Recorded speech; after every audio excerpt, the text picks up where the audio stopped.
E20 petrol. पिछले कई महीनों से यह दो शब्द सोशल मीडिया पर सबसे ज्यादा चर्चा में है। कोई कह रहा है इससे गाड़ियों का इंजन खराब हो रहा है, तो कोई माइलेज घटने का दावा कर रहा है। लेकिन इस बहस ने तब नया मोड़ ले लिया जब E20 के नाम पर केंद्रीय मंत्री नितिन गडकरी और उनके परिवार को निशाना बनाते हुए सोशल मीडिया पर पोस्ट और वीडियोज की बाढ़ आ गई और मनीष कश्यप ने अपना पूरा मामला सुना दिया।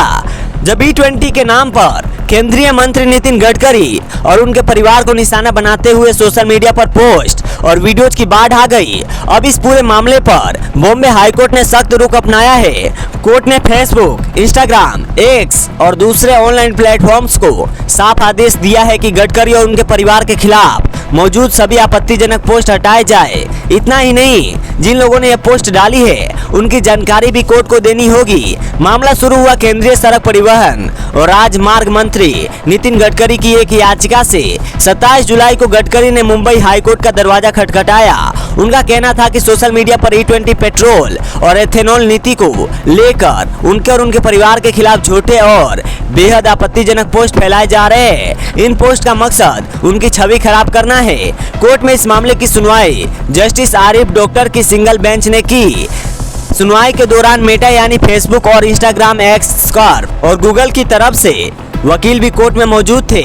सुनवाई के बाद हाईकोर्ट ने साफ कहा कि इस तरह की पोस्ट घिनौनी, अपमानजनक और अश्लील है। ऐसे कंटेंट के लिए इंटरनेट पर कोई जगह नहीं होनी चाहिए, खासकर तब जब युवा उन्हें आसानी से देख सकते हैं। कोर्ट ने सोशल मीडिया प्लेटफॉर्म्स को निर्देश दिया कि गडकरी और उनके परिवार से जुड़े ऐसे सभी पोस्ट तुरंत हटाए जाए। साथ ही यह भी कहा कि जिन अकाउंट्स या लोगों ने यह कंटेंट अपलोड किया है उनकी जानकारी उपलब्ध कराई जाए। जस्टिस आरिफ डॉक्टर ने सोशल मीडिया कंपनियों से पूछा कि जब उनके पास इतनी मॉडर्न टेक्नोलॉजी और आर्टिफिशियल इंटेलिजेंस मौजूद है, तो क्या उनके पास ऐसा कोई सिस्टम नहीं है जो इस तरह की आपत्तिजनक, अपमानजनक पोस्ट की पहचान करके उन्हें खुद से ही हटा सके। हाईकोर्ट ने आगे भी यह कहा कि अगर भविष्य में इस तरह की पोस्ट सामने आती है तो नितिन गडकरी सीधे सोशल मीडिया प्लेटफॉर्म से संपर्क कर सकते हैं। इसके बाद प्लेटफॉर्म्स की जिम्मेदारी होगी कि वे उन पोस्ट को हटाए। कोर्ट ने गडकरी को मेटा, एक्स और दूसरे सोशल मीडिया प्लेटफॉर्म्स के साथ साथ उन अज्ञात लोगों के खिलाफ भी सिविल मुकदमा दायर करने की परमिशन दी है जो उनके और उनके परिवार के खिलाफ कथित तौर पर गलत जानकारी फैला रहे हैं। अब सवाल यह है कि आखिर E20 पेट्रोल और एथेनॉल के मामले में नितिन गडकरी का नाम बार बार सामने क्यों आ रहा है। दरअसल पिछले कुछ समय से E20 पेट्रोल को लेकर देश भर में बहस चल रही है। E20 यानी ऐसा पेट्रोल जिसमें 20% एथेनॉल और 80% पेट्रोल होता है। सरकार इसे धीरे धीरे बढ़ावा दे रही है ताकि पेट्रोलियम प्रोडक्ट्स पर भारत की निर्भरता कम हो, महंगे कच्चे तेल का इंपोर्ट घटे और किसानों की आय बढ़ सके।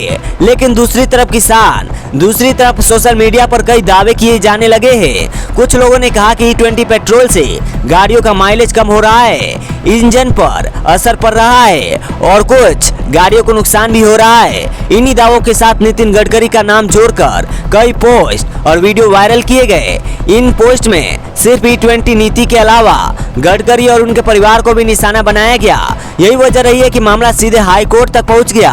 यह पूरे विवाद पर केंद्रीय मंत्री नितिन गडकरी ने मीडिया से बातचीत में कहा था कि एथेनॉल से गाड़ियां खराब होने का कोई साइंटिफिक एविडेंस नहीं है, बल्कि इससे ऑल्टरनेटिव फ्यूल से देश का तेल आयात कम होगा, प्रदूषण घटेगा और किसानों की आय भी बढ़ेगी। फिलहाल मामले में कोर्ट ने सभी आपत्तिजनक पोस्ट हटाने का आदेश दिया है। इस खबर में इतना ही।